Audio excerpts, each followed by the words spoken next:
buying a newspaper and discovering that the news you're reading is 6 months old. There isn't much that stays the same for 6 months, and the same thing goes for background checks. In a time when so much outdated information is being passed around, it's good to know that People G2 offers something different. At People G2, we provide today's intelligence, not yesterday's news. Our value-added approach offers you a fully FCRA-compliant solution that includes up-to-the-minute information. By combining industry-leading technology with old-school human investigation, People G2 is able to give you information that is accurate right now, delivered quickly through our online system, or integrated with your HR system. So ask yourself, are you comfortable working with old news, or are you ready for a different kind of background check company? Visit peopleg2.com or call 800-630-2880. That's 800-630-2880 or peopleg2.com. Learn the most advanced recruiting techniques. Land the most desirable talent. Launch your company towards massive success. This is the Higher Power Radio Show with Rick Girard. Ghosting has come full circle now that it is a talent-driven market. So there's no excuse for ghosting someone on either end of the spectrum. The fact of the matter is, ghosting has become rampant, and it's a vicious circle that just breeds ill will. Frankly, as a recruiter, ghosting helps me to lure your best people out of your company. So thank you to the companies that actually do it. So why do companies engage in such behavior? We're going to figure that out today. Today's quote, your brand is your public identity, what you're trusted for.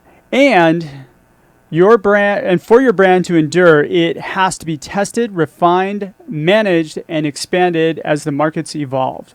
Brands either learn or disappear. That was Lisa Gansky. Lisa is actually the former CEO of a company called Global Network Navigator, and that was the first commercial website, which was acquired by AOL years and years ago. I'm Rick Girard, and welcome to the Higher Power Radio Show.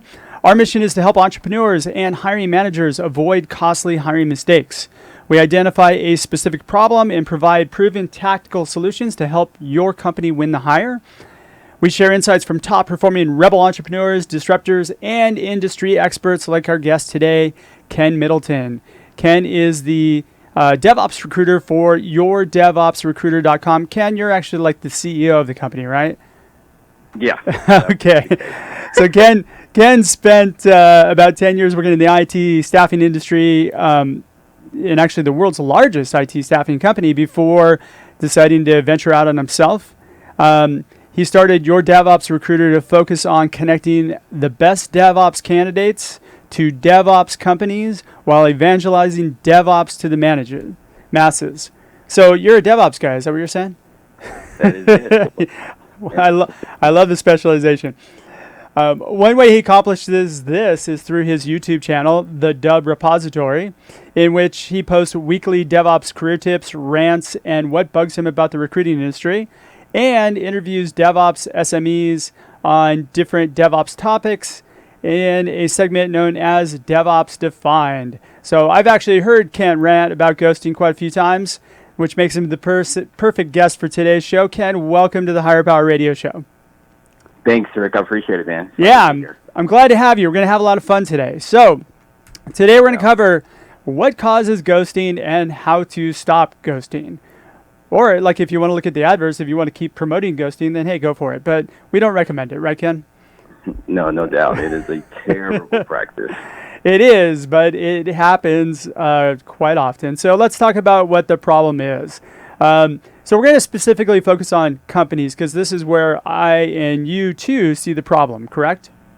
Yeah, no doubt. All right. So not to be candidates, but I think the bigger problem is with companies because it's become more and more prevalent recently.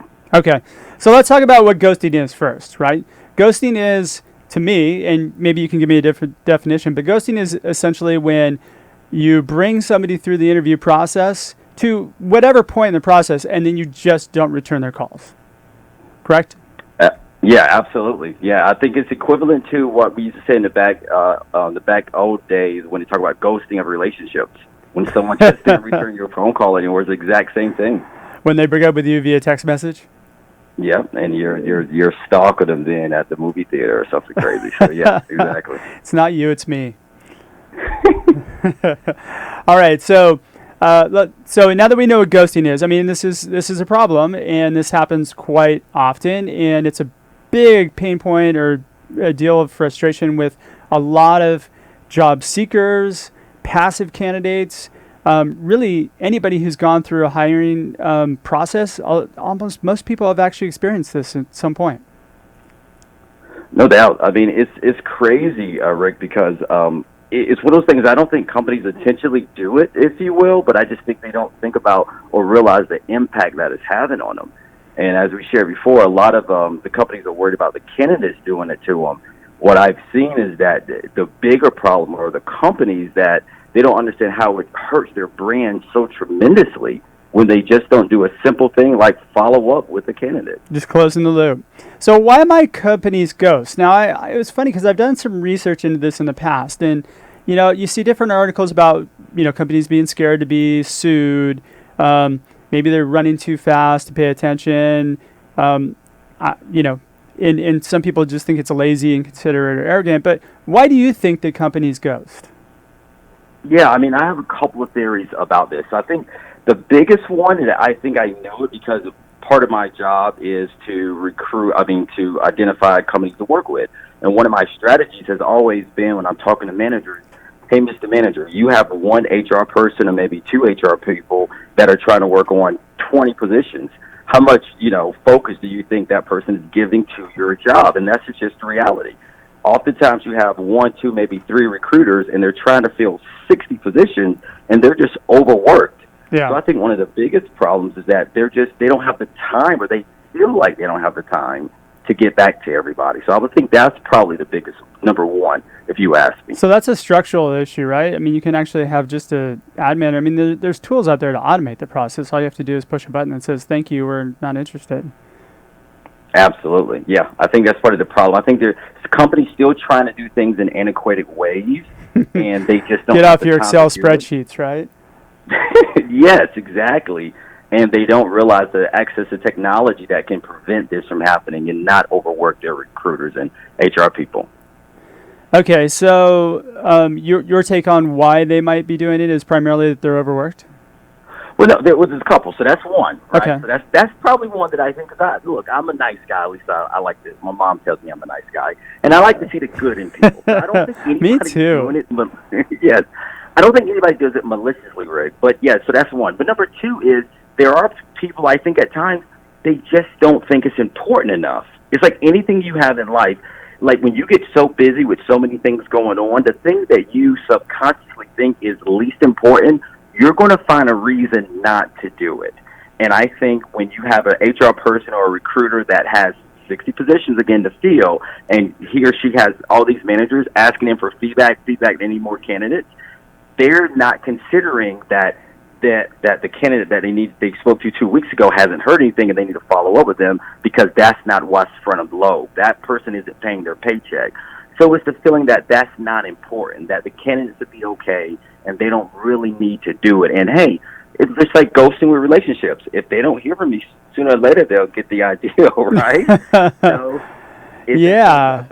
Yeah. But I think it's different than a relationship. The fact of the matter is that you've invested time, both parties have invested time into going through an interview process. And being considerate of another person's time is just common courtesy, right? Yeah.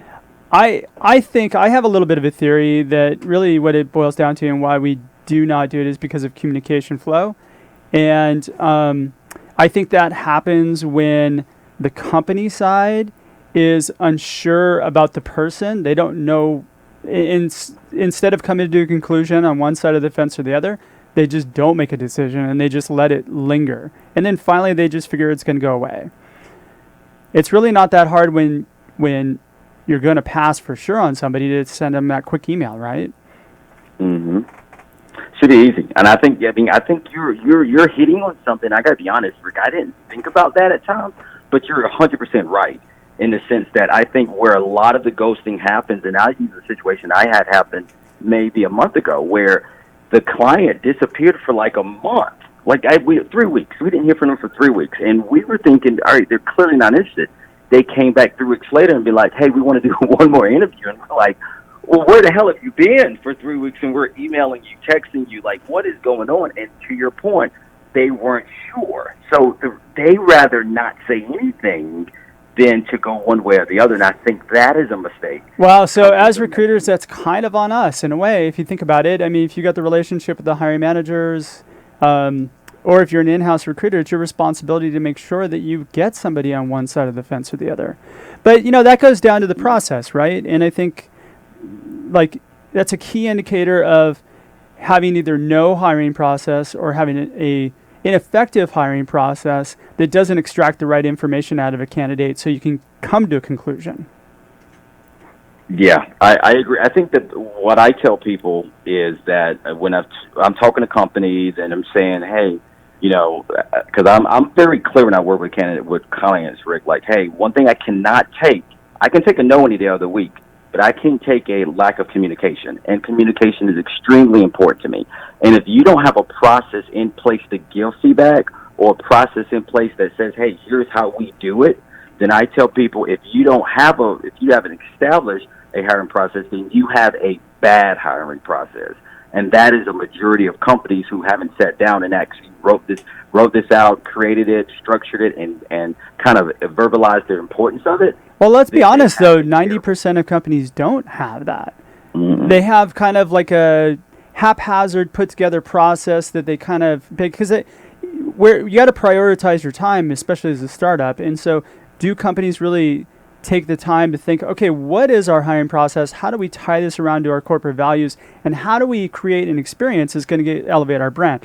I don't think much thought goes into it because they're so busy trying to get the work done, to get the product done, to get the product out, to start driving sales, that is always shoved under the rug. Yeah, I would agree, right? And what's so wild about that reality is, though, if you ask those same CEOs or individuals in charge of the company about, hey, what's your most important asset? I think 9 out of 10 of them are going to say they're people. Yeah, and if you don't and they put the least amount of time into that.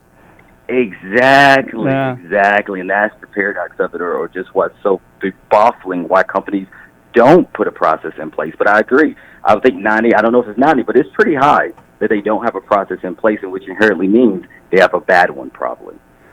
Well, it's not necessarily a bad one, but, no process is probably worse than a bad one.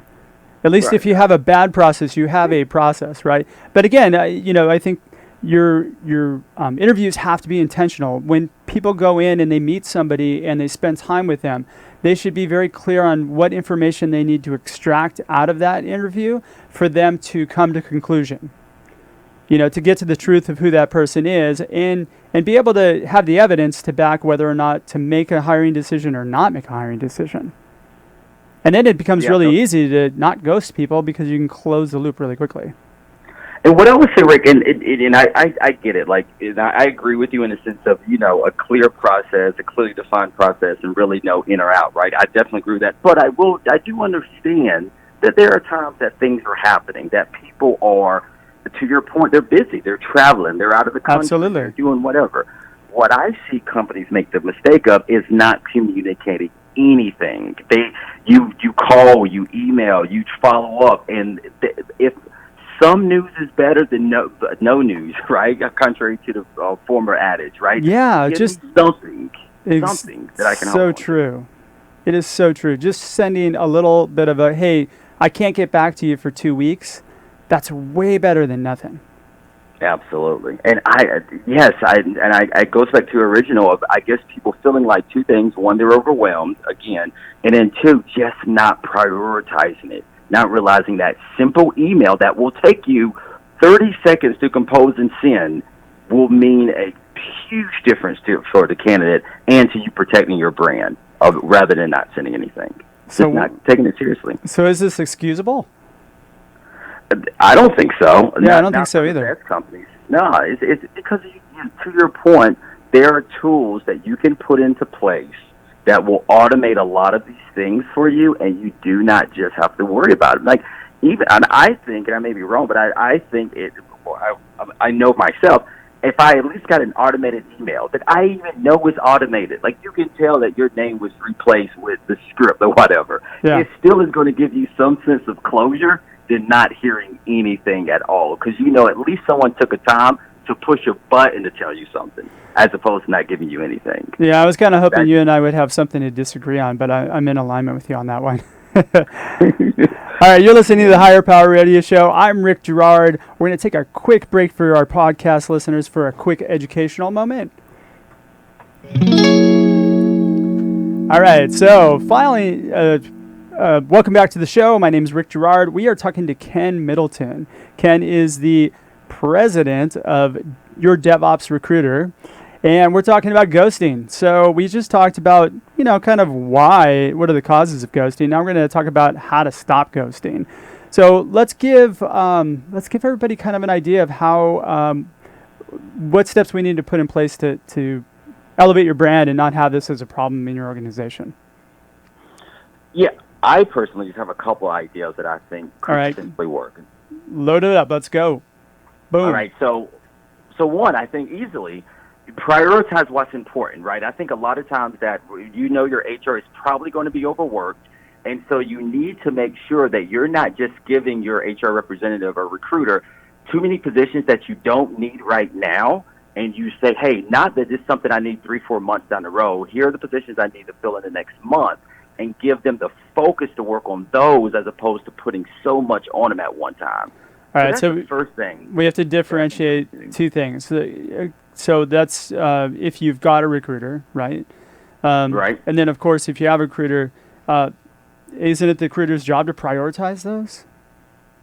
I think so, but I think as a manager or a leader, you need to make sure they are aware that what their priority is your priority. Because they may think everything's important, whereas you're just saying, well, I don't need that position filled for 6 months from now. I just want you to put it on your radar. So I think there just needs to be a plan to know what's important so everybody involved is on the same page. All right. So are you speaking from an outside perspective? Like if you're an outside recruiter and you're working on it, somebody feeds you a bunch of recs, or are you talking from the inside perspective? Internal. Okay, got it. HR, your internal recruiter, yes. Got it. Whoever communicates with the candidate or with the recruiter, whomever that's given the feedback. Okay, so clearly setting expectations and prioritizing. Yes. Perfect. Yes. Okay, what else? Number 2, create an automated process. So what we talked about earlier, there are applicant tracking systems that you can use. There are so many of them out there. It's ridiculous. There's a new one out every day. Yeah, it seems like it. You can go in. You said what now? I said, yeah, it seems like it. I'm always getting emails about new ATS systems. Oh, dude, absolutely. It's ridiculous. I don't know how to get my email, first of all, but you can go in and click. Now, you use it like a Kanban, right? Like if you're moving candidates along and then you get candidates that you interview, that you touch, you can then go in, click all of those candidates that you're not moving forward with, and send them, thank you for applying, but we've decided to go with other candidates. And I will say larger companies have done a great job of this. Like if you send them a resume, it takes them a couple of days, but usually they'll close out the process pretty quickly based on your resume, right? If they don't see the fit. Yeah. But so smaller companies, I think those are the ones that need to really be cognizant of that. Small to mid-size. Yeah. And a lot of these CRMs are not overly expensive that you can do that. So it's not like you need to create something from scratch. So you absolutely could implement something like that. Absolutely. They're super manageable. I agree 100%. Okay, what else? Next, I would say create a better process flow for feedback. And this is what you and I spoke about earlier, right? A bad process or no process might be better than a bad process. I agree in some respects, but at the same time, I say you got to put the importance of quick feedback to your manager. You got to make sure that they understand it. And to your point, this goes back to HR, because a lot of times managers are going to be busy, and if someone isn't pushing back on them and taking that, hey, speaking to the president or whoever they need to, here's the process we need to put in place to get feedback. And they had a timeline, 24 to 48 hours, no more than 48 hours, because if you don't have a timeline in place, then that feedback or the lack of feedback will go weeks before it's got done, because people get busy. So you need to put a better process in place for specifically to get feedback on candidates, to not to leave them out in limbo. You got to put something in place for that. And that needs to come from the top. I will agree. I would disagree with the amount of time, and I think it needs to be done in real time. And this is on the recruiter or the person who's leading the HR, like the experience for the interview. And when I'm talking about the interview process, 48 hours is actually too long. And if you set up a structure properly, you should be able to gather that feedback in real time. Wouldn't it be nice? Think about this. Wouldn't it be great if your candidate left the interview and knew whether or not they're going to move forward or they're going to be passed on, and maybe they even agreed upon it? Like, hey, I don't see the fit here. Would you agree with it? I mean, that's a really getting closure at the interview process is actually very liberating for a lot of people. I'm with you. Listen, I think that would be amazing, but the likelihood of that, I don't know. That's a lot. I would love it. As a TA person or as somebody who's in-house, man, it's your job. Don't wait for the feedback. You got to go poke your managers and make sure you get it, though. And if they're not getting back to you, it's not that long of a walk down the hall to poke them and going, hey, I need 5 minutes. Exactly. I would agree there. It is on the TA person, the HR. They have to prioritize it. And it needs to be, in my opinion, 24 to 48 hours, your opinion, real time, but it needs to be specified and everyone needs to know that it needs to happen quickly, not when you can get back to me when you have time. Okay. That's unacceptable. Okay, we're in agreement on that one. All right, next one. Create standards for feedback to all candidates. And what that means is what we talked about earlier. No feedback is way worse than some communication. And if you don't have an answer, that is okay. But don't just leave emails unreturned or calls unreturned. At least have something in place. My personal opinion is about at least once a week. If you have candidates that you're interested in, if you're still moving them through the process, and once again, you can automate this, send them a touch email to let them know, give them an update, here's what's happening, right? If the best candidates have options, and when they don't hear anything, they're assuming that you decided to move on or they're not important enough to you to be considered important to update. Therefore, when they do hear, they're moving on. And the company who's going to win this battle, if it's a good candidate, is going to be the one with the higher touch, the one who's keeping in contact with the person. Often, I've seen it way too often in this market where somebody doesn't get back, and I've been able to find something, get the person placed, and then the company comes back 3 weeks later and says, oh gosh, well, we'd like to hire you. Guess what? They're gone. People who are good do not stick around. And I tell people, and this is a big thing too, a little bit off the script here, but this is important. How companies treat you during the hiring process is an indicator of how they would treat you once you're their employee, right? In some way, yes. Right? If it's bad during the process, think about what it's going to be when you're hired. So, agreed, 1,000%. And by the way, I do want to go back and retract my last comment a little while ago where I said that having no process is better than having a bad process, but they're both equally as bad. So I'm going to retract that. That was great. Exactly. You just don't know how bad your project. You didn't create it to be bad, but it's probably bad. So if you don't mind, I'm going to share just kind of my thoughts on this. I have a process that I kind of run through, which I find, it's a shift in mindset. And what we're talking about is you need to eliminate really the transactional mentality. You've got to have high touch point. And if you're a TA person or an HR person who's leading this process in-house, or even if you're a founder who's doing it, you have to take into consideration that, number one, you need to protect your brand. And number two, you need to understand the reality of the talent market. And the talent market is such where you're not really making the choice today. The people are that you're trying to bring on board.